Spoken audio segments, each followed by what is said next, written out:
Autrui. Définition et préalable. Étymologie. Le terme autrui vient du latin alter qui veut dire l'autre, mais aussi de alius qui veut dire un autre. Définition. Autrui renvoie tout d'abord à la catégorie fondamentale de la pensée logique qui est la catégorie du même et de l'autre. Autrui renvoie essentiellement ensuite à l'expérience de la rencontre avec une autre personne, un autre être humain. Le même désigne ce qui est identique à soi, il est mon identité, l'identité du je. L'autre d'autrui est le non-moi, le différent, celui qui me ressemble et qui pourtant diffère de moi. Ainsi, dans L'être et le néant, le philosophe Jean-Paul Sartre a-t-il défini autrui par ces termes. Autrui, c'est l'autre, c'est-à-dire le moi qui n'est pas moi. Autrui, c'est celui qui n'est pas moi et que je ne suis pas. Ce ne pas indique un néant comme élément de séparation donné entre autrui et moi-même. Et il ajoute, autrui, c'est le non-moi qui est comme moi. La question d'autrui est alors celle de l'alter ego, conscience autre que la mienne et qui pourtant est identique à la mienne. Prendre en compte la dimension d'autrui dans la réflexion philosophique, c'est s'interroger sur cette double structure, duelle, intrigante, tout à la fois angoissante et fascinante, du même et de l'autre, du je et du tu, essentiellement réversibles, mais tout aussi essentiellement et radicalement éloignés l'un de l'autre. Préalable. La lecture des auteurs de la tradition grecque, romaine, médiévale et classique permettrait de vérifier que la question d'autrui serait tardive en philosophie. Il semblerait que le philosophe de la tradition ait eu du mal à se laisser interroger par le phénomène autrui. Ayant eu prioritairement comme objet de pensée la vérité, Dieu ou l'être, le philosophe de la tradition aurait alors privilégié le fil conducteur de la conscience de soi au détriment de l'autre. On appelle généralement solipsisme cet enfermement dans une égologie métaphysique et idéaliste. Cette attitude philosophique qui consiste à ne voir que le soi sans considération d'autrui. Un exemple souvent cité d'attitude solipsiste serait celle de la philosophie classique de Descartes, qui fait du cogito, de l'ego cogito, la première des évidences et des certitudes, mais qui n'est obtenue que par et dans une conscience seule. Conscience qui aura du mal ensuite à rejoindre l'être même de l'autre. À la tradition égologique et idéaliste de la conscience insulaire repliée sur elle-même et incapable de s'ouvrir sur autrui, il est possible d'opposer l'attitude phénoménologique soucieuse de l'existence concrète et du donné, et qui à partir du début du XIXe siècle va frayer le passage, c'est-à-dire faire le passage pour une réflexion prenant en compte l'être d'autrui. Avec la phénoménologie hegelienne et plus précisément la phénoménologie de l'esprit que Hegel fait paraître en 1806, le terme d'autrui se voit thématisé et inclus dans une approche dialectique. Autrui apparaît dès lors comme essentiel à la constitution de la conscience de soi. Autrui devient la médiation entre soi et soi.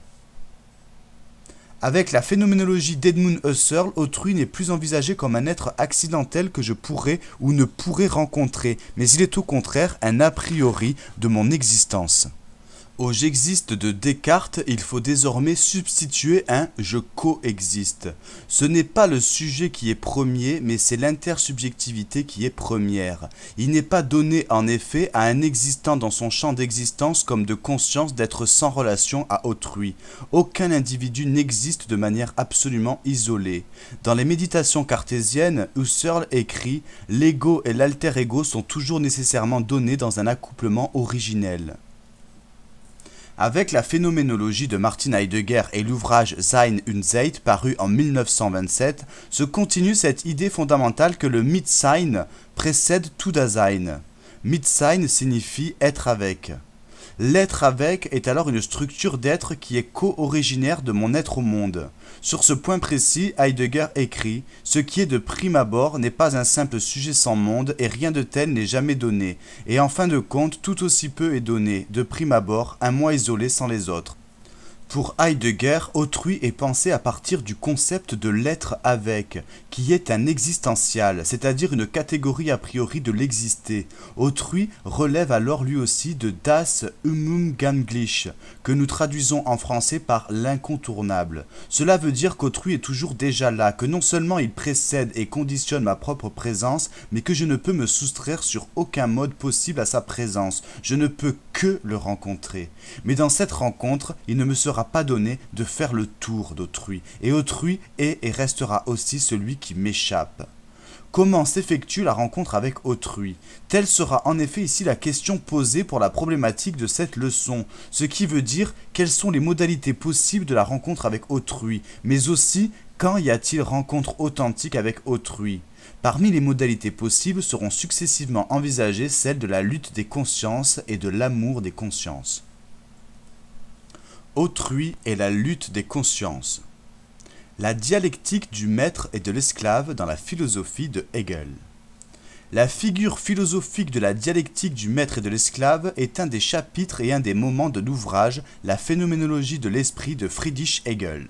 Avant de tirer les conséquences et les enseignements de ce célèbre chapitre, il est nécessaire d'en rappeler le contenu de sens. Pour Hegel, il y a d'abord et nécessairement dialectique, c'est-à-dire lutte et opposition, entre une thèse et une antithèse. Bien entendu, la conscience humaine ne saurait échapper, pas plus que tout ce qui est vivant, au processus de dialectisation universelle, et donc la conscience, chaque conscience, va entrer en conflit avec elle-même ou avec une autre conscience. La conscience ne saurait en rester à la platitude pauvre du « je suis je », et il va lui être donné de se dépasser dans l'expérience du « je suis un autre », et cela précisément parce que toute conscience est vivante et désirante. Une conscience isolée qui ne ferait pas l'épreuve de l'autre serait pour Hegel une conscience sans relation, une conscience qu'il appelle abstraite, ce qui veut dire ici vide, pauvre, sans l'enrichissement concret du passage par les autres. Au contraire, pour savoir qui elle est et pour être plus que ce qu'elle n'est au départ, une conscience doit rencontrer les autres, les désirer, mais aussi et surtout se battre avec les autres. Pour se poser, il faut s'opposer. Pour s'affirmer, il faut être capable de dire non et d'entrer en conflit. La conscience humaine n'est pas que pure conscience, elle est vivante et désirante, et elle cherche à nier les autres consciences. Hegel écrit cette fameuse phrase « Chaque conscience poursuit la mort de l'autre ». Il y a dialectique entre la vie et la mort. Il y a dialectique entre un être humain et un autre être humain. La dialectique est la généralisation a priori d'un conflit qui oppose une conscience, c'est-à-dire la thèse, à une autre conscience, c'est-à-dire l'antithèse. Au départ donc, il y a la lutte, lutte des désirs et lutte des consciences. Pourtant, les deux négations ne s'annulent pas. Chaque conscience désire supprimer l'autre conscience. Pourtant, l'issue du conflit est une relation de dominant à dominé. Le maître est celui qui s'est affirmé en mettant sa vie en jeu dans la lutte et qui est allé jusqu'au bout sans avoir peur de la mort. L'esclave, au contraire, est devenu esclave parce qu'il a préféré au bout du compte conserver sa vie, et cela à n'importe quel prix plutôt que de mourir. Hegel nous dit que la servitude est essentiellement conservation de la vie, même si c'est une vie aliénée. L'étymologie du terme serf est le latin servus, qui a donné aussi le terme conserver. Le maître sait que son seul maître est la mort, alors que l'esclave est esclave parce qu'il est resté trop attaché à la vie. L'esclave est celui qui préfère son être esclave vivant à une liberté par la mort. Mais cette domination est à son tour relative et elle ne peut elle-même échapper à la loi fondamentale de la dialectisation. Il y a lutte, donc il y a un maître et un esclave, mais la dialectique du maître et de l'esclave veut dire que le maître va devenir l'esclave de son esclave et que l'esclave va devenir le maître de son maître. Dans le deuxième moment, la lutte s'était terminée par la domination d'une conscience sur une autre conscience et par une inégalité hiérarchique des positions. Il y avait d'un côté le maître qui ordonnait, qui ne travaillait pas, qui faisait travailler l'autre en tant qu'esclave et qui était reconnu comme maître par son esclave. De l'autre, il y avait l'esclave qui obéissait, qui travaillait pour un autre et qui n'avait pas la pleine propriété de lui-même. Or, une nouvelle contradiction va ici apparaître. En effet, le maître, pour être le maître, a besoin de son esclave, donc d'une certaine façon, il est à son tour dépendant. On ne peut pas dire de la conscience du maître qu'elle est absolument indépendante et qu'elle a la pure maîtrise de soi. D'autre part, le dépassement de la situation d'aliénation de l'esclave provient du fait même qu'il travaille. En effet, l'esclave travaille les choses, et il est lui-même d'ailleurs traité et considéré comme une chose. Or, ce rapport à la chose va se révéler être ambivalent et révolutionnaire. En travaillant, l'esclave acquiert peu à peu une maîtrise des choses, c'est-à-dire du réel, que le maître n'a pas. Rappelons que le terme réel vient du latin res, qui veut dire précisément chose. C'est par cette maîtrise progressive du réel que l'esclave gagne son indépendance, et que le maître au contraire s'aliène, puisqu'il commande, certes, mais il n'a pas autant de savoir-faire que son esclave. À force de commander de l'extérieur et d'être servi, il finit par devenir passif et dépendant. Pire même, il se voit condamné par le progrès de l'histoire à être dépossédé du monde de la chose et du monde tout court, et à voir l'esclave se libérer par son travail. De cette dialectique du maître et de l'esclave, il est possible de déduire ici 3 grandes conséquences. Premièrement, d'abord pour ce qui concerne la philosophie de la lutte. Pour Hegel, loin d'aboutir à une destruction mutuelle, le combat au contraire est formateur. Le combat est vital, il est la loi même de la vie, d'une vie qui avance, qui détruit par certains côtés mais qui détruit pour mieux reconstruire par d'autres côtés. La lutte est à la fois destruction et instruction. Le philosophe Héraclite avait déjà écrit en son temps « Le combat est le père de toutes choses, il est le roi ». Et toujours dans ces fragments, on trouve « C'est la même chose que la vie et la mort, la veille et le sommeil, la jeunesse et la vieillesse, car le changement de l'un donne l'autre et réciproquement. » En somme, nous trouvons dans Héraclite l'idée de dialectique. La dialectique est la nécessité où se trouve toute chose d'avoir à se séparer, puis à se retrouver, d'avoir à se diviser, puis à se réunifier. Pour Hegel, la totalité du réel obéit à la loi de la dialectique. Cela veut dire que les relations interhumaines ne sauraient en faire l'économie. En ce sens, le conflit de la relation est inévitable et toute autre conception apparaîtrait comme une naïveté ou ce que Hegel appelle une abstraction. Le refus de la lutte apparaît dès lors comme un refus du processus vital lui-même et comme une rêverie utopique qui ne comprend pas la loi de l'histoire. Tel est le défaut de la figure que Hegel appelle la belle âme. Une belle âme, en fait, c'est un rêveur, un naïf qui veut un monde où il n'y a pas de conflit. C'est un naïf, car c'est un utopiste. La belle âme rêve d'un amour pur ou d'une morale pure qui n'aurait pas à connaître les contradictions de la vie. Mais vouloir tout résoudre par le pur amour ou par la pure idée, c'est se réfugier dans le vide et être expulsé hors de la vie. Or pour Hegel, au contraire, vivre consiste à affronter la contradiction. Dans la science de la logique, il écrit « Quelque chose est donc vivant dans la mesure seulement où il contient en soi la contradiction et à vrai dire, est cette force qui consiste à saisir dans soi et à supporter la contradiction. L'affrontement des désirs est inévitable, mais cet affrontement peut être fécond et dynamisant. » Deuxièmement, il a été possible de voir ensuite qu'autrui était la nécessaire condition de la conscience de soi. Pour savoir qui je suis, je dois en passer par l'autre. Le maître se croit être le maître, mais pour Hegel, il n'est pas véritablement indépendant et cela veut dire que personne ne peut être absolument indépendant. Nous sommes tous dans l'interdépendance. Je ne suis une conscience de soi que si je me forme et me forge à travers la négation et la reconnaissance d'autrui. Il n'y a pas le soi d'un côté et autrui de l'autre, mais travail mutuel de l'un sur l'autre, passage obligé, déinsularisation systématisée. Ce que nous dit d'une certaine façon Hegel, c'est que je porte autrui déjà en moi-même. Tel est d'ailleurs le sens de la phrase de Jean-Paul Sartre qui, dans un esprit hegelien, a écrit dans L'être et le néant « Autrui est la nécessaire médiation entre moi et moi-même ». Troisièmement, il en va de même pour la question du désir. Le désir est nécessairement pour Hegel rapport à l'autre. Tout désir est désir d'eux. Tout désir est désir de l'autre. Tout désir est désir du désir de l'autre. Cela veut dire aussi qu'il y a 2 grandes caractéristiques du désir pour Hegel. Tout d'abord, le désir apparaît comme ce qui va vers, comme le mouvement d'extériorisation qui est le mouvement même de la vie. La vie ne peut se continuer que parce qu'il y a désir. Le désir est le phénomène même de la vie. Ensuite, le désir est infini, il ne s'épuise pas, il est recherche perpétuelle de l'autre. La dialectique des regards dans la philosophie de Jean-Paul Sartre. La dialectique des regards. À mains égards, la philosophie de Jean-Paul Sartre, notamment les analyses du pour autrui dans L'être et le néant, continue les perspectives de la dialectique hegelienne. Toutefois, ces mêmes analyses se révèlent beaucoup plus négatives et font de l'intersubjectivité un champ clos d'affrontement perpétuel des désirs sans dépassement possible. Pour Jean-Paul Sartre, en effet, la conscience, phénomène essentiel pour chaque être humain, reçoit la dénomination de pour soi. Le pour soi est l'existant humain lui-même en tant qu'il est conscient, et cette conscience se transcende toujours vers un dehors, c'est-à-dire vers le monde.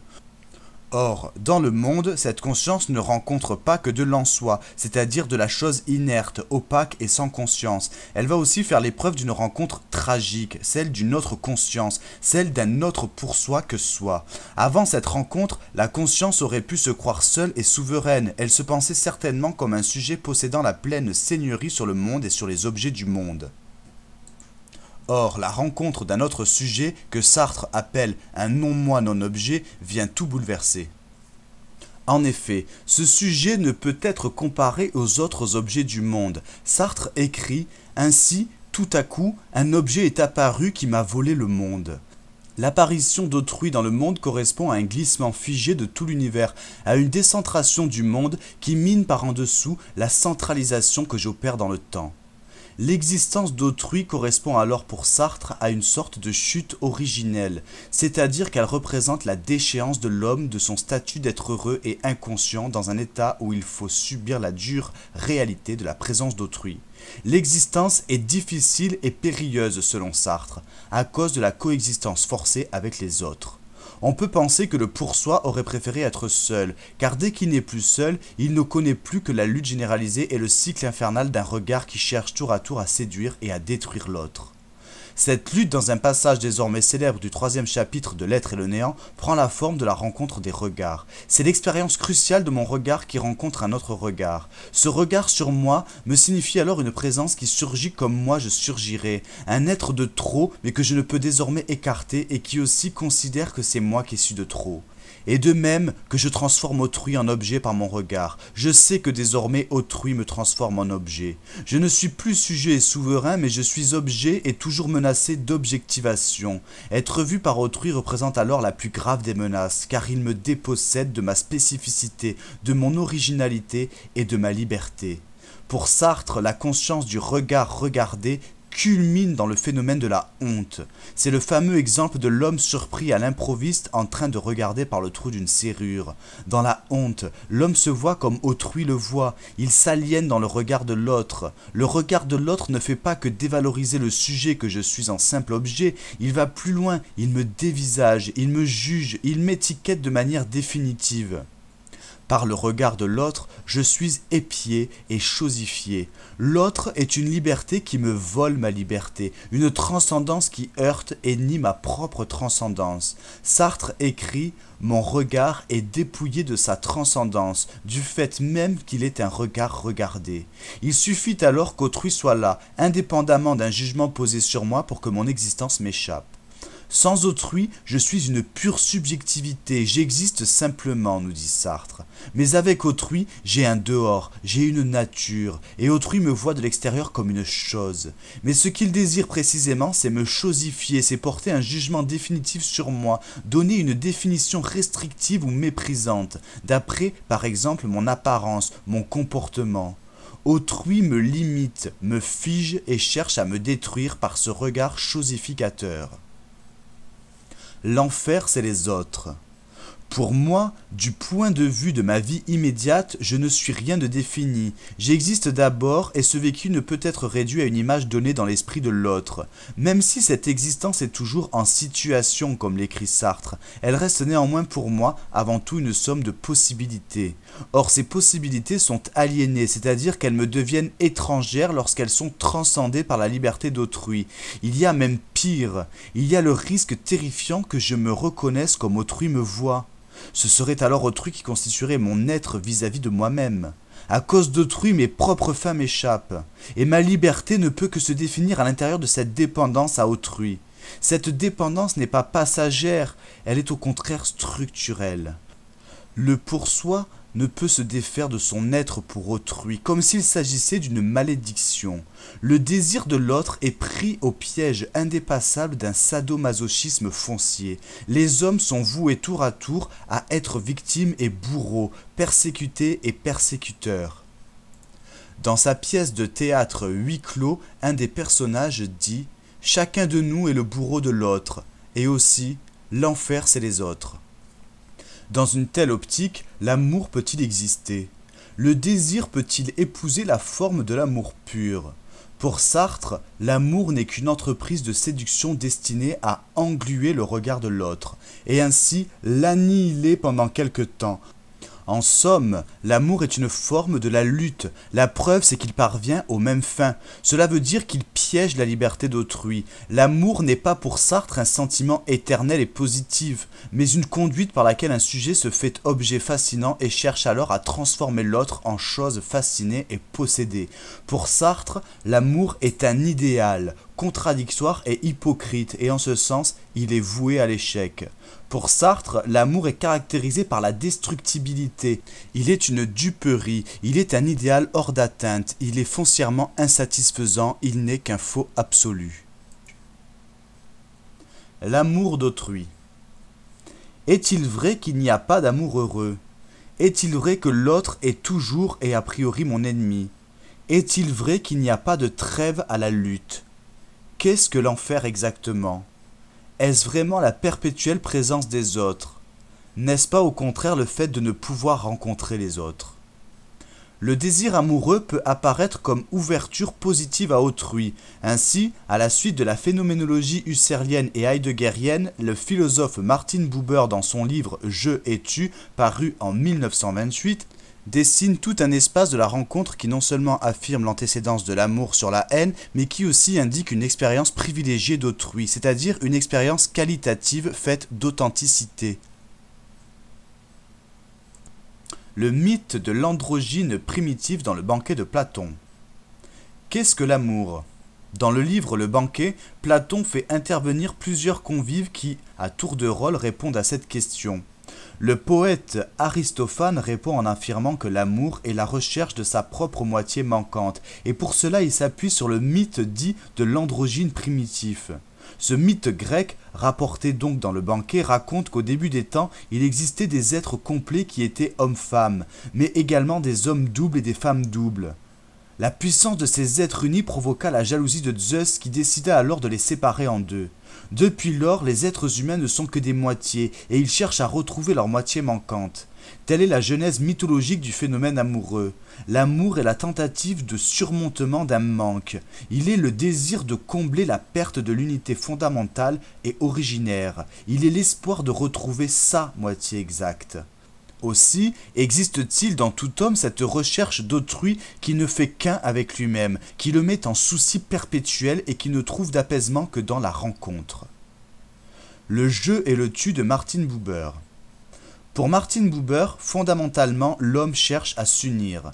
À l'origine, il n'y a surtout pas l'individu, mais il y a le couple. À l'origine, il y a un trait d'union entre le moi et l'autre. Dans son livre Je et tu, Martin Buber écrit « Les bases du langage ne sont pas des mots isolés, ce sont des couples de mots. L'une des bases du langage, c'est le couple je-tu. » La pensée poético-dissertative de Buber peut alors nous aider à définir ce qu'il en est du désir amoureux. Pour Buber, il ne faut pas confondre le couple de mots je-tu et le couple je-cela. Le tu, en effet, est une personne humaine, le cela est une chose et ne renvoie qu'au monde des choses. Dans la vie courante, nous nous rapportons aux humains, mais nous nous rapportons aussi aux objets. Il importe alors de ne pas oublier la différence dans les relations que nous entretenons avec les uns et avec les autres. Le je ne peut, selon Buber, avoir de relations authentiques qu'avec le tu, et il n'y a d'aimable que le tu.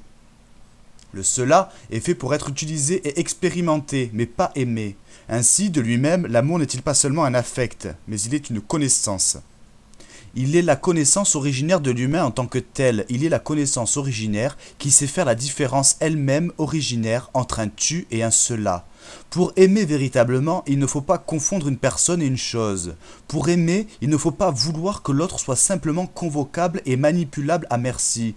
Et si je traite autrui comme un moyen ou comme un outil, je ne m'adresse qu'à un cela, ce qui veut dire que je ne sors pas de ma solitude. Un objet n'acquiesce pas, il ne dit ni oui ni non, il ne se donne pas. Seul l'être humain est dans la capacité authentique à dire oui et à me dire oui. Pour Buber, l'amour n'est pas seulement une valeur, il faudrait plutôt dire qu'il est au fondement de la valeur. De la même manière, le vrai amour refuse ce qui vient s'interposer et qui n'est qu'un aspect, qu'une partie, qu'un moment de l'être humain. Pour Buber, l'amour du je au tu s'adresse à une totalité et non à une partie. En ce sens, Il ne se confond pas avec le désir physique qui survalorise indûment un moment, un fragment et surtout une image. L'amour véritable n'est pas selon lui épisode, prélèvement partiel, apparence. Il est au contraire durée, totalité, être substantiel. Qui aime-t-on en effet lorsqu'on aime quelqu'un ? Dire qu'on aime seulement une partie ou un aspect, c'est s'exposer à un aveuglement, c'est reconduire l'égoïsme et c'est surtout s'adonner à un type d'amour qui sonne faux. L'amour véritable a besoin de dépasser l'image et fait la différence entre l'authentique et le factice. L'image peut alors prendre la forme de ce qu'on appelle le personnage. Le personnage est le rôle que nous contraint à jouer une société. Le personnage est le masque que nous empruntons pour les besoins de la perpétuelle comédie humaine. Le masque est aussi une façade qui nous protège et qui nous rassure. Étymologiquement, il faut rappeler que le terme de personnage vient du latin persona, qui veut dire masque. Ainsi, si nous en restons au seul personnage, si nous aimons une image, si nous ne jugeons que partiellement, si nous sacrifions à la toute-puissance du cela, nous ratons alors la vraie rencontre avec autrui. Le je cela rate l'amour et rate la subjectivité essentielle de l'autre parce qu'il n'appréhende le tu que comme une chose, une image, un aspect. À quoi reconnaît-on enfin un vrai amour ? Des textes de Martin Buber se dégage l'idée que le vrai amour est un pur partage fait de réciprocité et de coïncidence. Qu'est-ce que la réciprocité ? Elle est l'égalité de l'échange amoureux, c'est-à-dire que le vrai amour n'est pas unilatéral, mais qu'il ne peut exister sans mise en commun d'un affect qui circule de part et d'autre, qui est donné et rendu. Il n'y a pas d'amour solitaire et à sens unique. Il n'y a d'amour que partagé, mais ce partage n'est pas bien sûr l'objet d'un calcul platement rationalisable. L'un donne et l'autre donne, mais ce donnant-donnant n'appartient pas bien sûr à la catégorie de l'économie marchande. Il ne s'agit pas d'un marché pour lequel des objets seraient échangés en vertu d'un principe d'équivalence. La réciprocité réside dans l'échange, mais bien sûr dans un échange non calculable, non computable, non monétaire. Il s'agit du don à l'état pur, qui n'attend pas un retour exact et matériel, mais qui n'est pas non plus un don unilatéral, car il engage toujours une donation mutuelle. C'est alors un don mystérieux et difficile à définir, un don pudique, un don spirituel, un don miraculeux. Paradoxalement, il nous faut reconnaître aussi que ce qui compte le plus pour un être humain, c'est de ne plus compter de manière matérielle et marchande, c'est d'avoir quelqu'un auprès de soi sur qui compter. Qu'est-ce que la coïncidence ensuite ? Elle est l'absolu de l'échange, le fait de se comprendre mutuellement sans distance ni médiation, la transparence de l'un à l'autre. Elle est le plus haut point de la communication qui fait que pour Buber, il n'y a aucun jeu de concept, aucun schéma a priori, aucune image préalable qui vienne s'interposer entre le je et le tu. La coïncidence consiste à voir la même chose que quelqu'un d'autre, à ressentir directement le même sentiment sans avoir à se parler. Quand la communication opère totalement et sans reste, le silence alors est plus favorable que le langage, et Buber nous dit « Seul le silence en présence du tu, le silence de tous les langages, l'attente mutuelle dans la parole informulée, indifférenciée, préverbale, laisse au tu sa liberté, s'établit avec lui dans ce rapport d'équilibre où l'esprit sans se manifester est présent. »